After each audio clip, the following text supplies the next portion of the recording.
Good evening, everyone. My name is Francisco Cruz Vital, and I am taking Comms 40, Section 204. Today, my position/stand presentation is going to be about inmate volunteer firefighters. Let's get started. Since the start of the school year, we have seen countless wildfires across the west coast of the United States, ranging from our home state of California to the state of Washington, and that includes the state in between those two states, Oregon. According to the top 20 wildfire records, the 5 largest wildfires in California have occurred in 2020. To those closely affected by these wildfires, they owe all of their gratitude to the extremely heroic and brave firefighters that risk their own lives on a daily basis to save the lives and homes of many others. Due to these countless wildfires, more and more people are starting to realize that amongst the professional firefighters, there are also 2,500 inmate volunteer firefighters taking on these wildfires with the professional firefighters. Today, I'm going to discuss why it is unjust for inmate volunteer firefighters to train alongside professional firefighters to then not qualify to be firefighters themselves because they have a criminal record. This thus proving that inmate volunteer firefighters have every right to be firefighters, just like professional firefighters. Our correctional system is flawed and is wrongfully taking advantage of prisoners trying to change their lives for the better and trying to make amends with those that they have hurt. They're making it nearly impossible for the inmate volunteer firefighters to get a job as a firefighter once they're out of prison.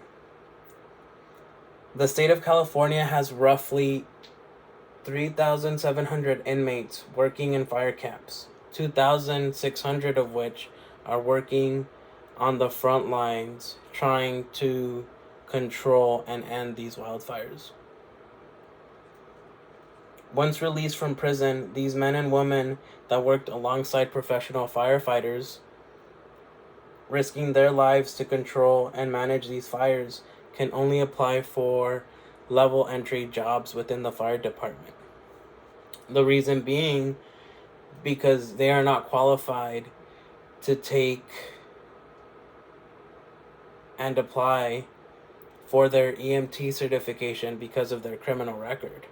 So they cannot apply for the municipal and state fire department. So they are limited to working within these entry-level positions that are sometimes in rural areas and away from their families, and they don't have the proper resources to support them because they're not in their hometown.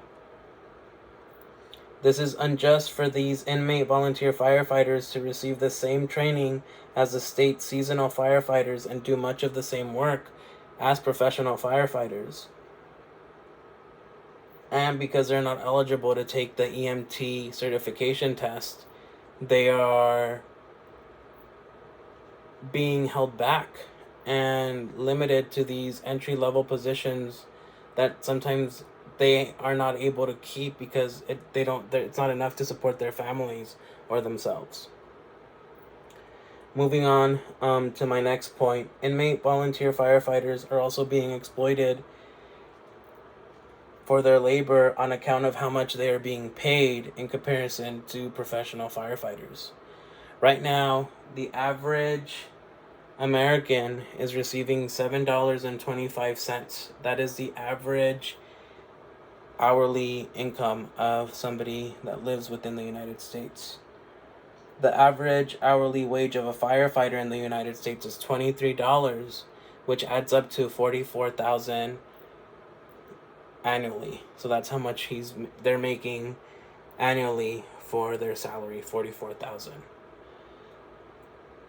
Inmate volunteer firefighters earn between $2 to $5 and $1 more if they are helping tackle wildfires on the front lines.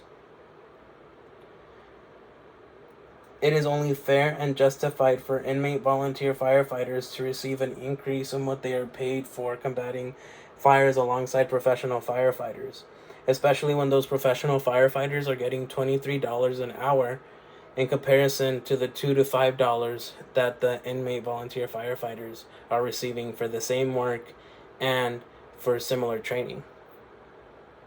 After all, they have families and themselves to support now and after they get out of prison.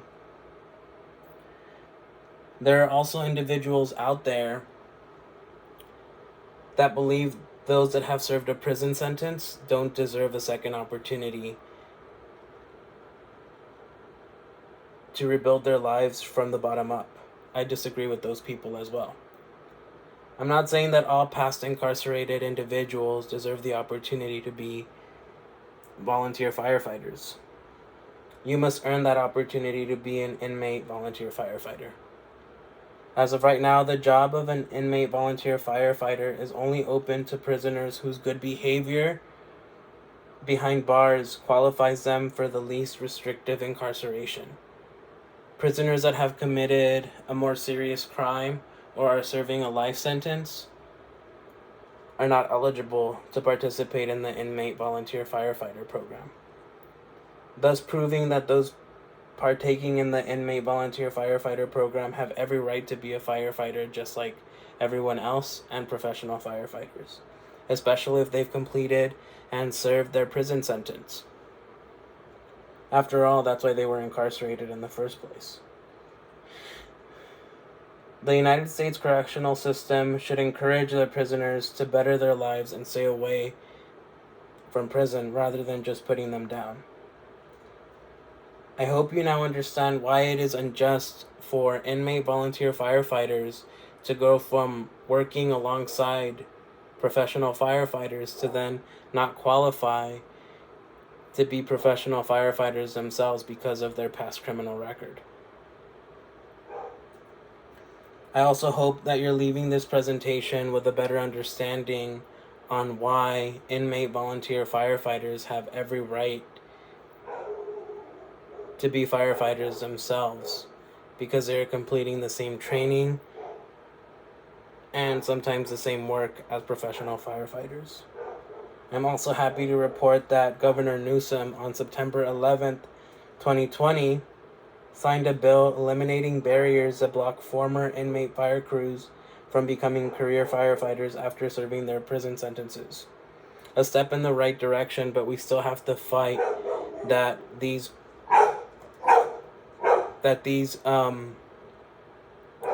inmate volunteer firefighters are also being paid that their pay rate is justified as well. And they do deserve an increase in pay rate. After all, their professional firefighters are receiving $23 an hour. I'm not saying that they deserve $23 themselves, but they do deserve an increase from $2 to $5. Do your part by staying safe, informed, and making sure that your voice is heard by voting. Thank you so much for listening in my presentation, and I hope your presentation went well as well.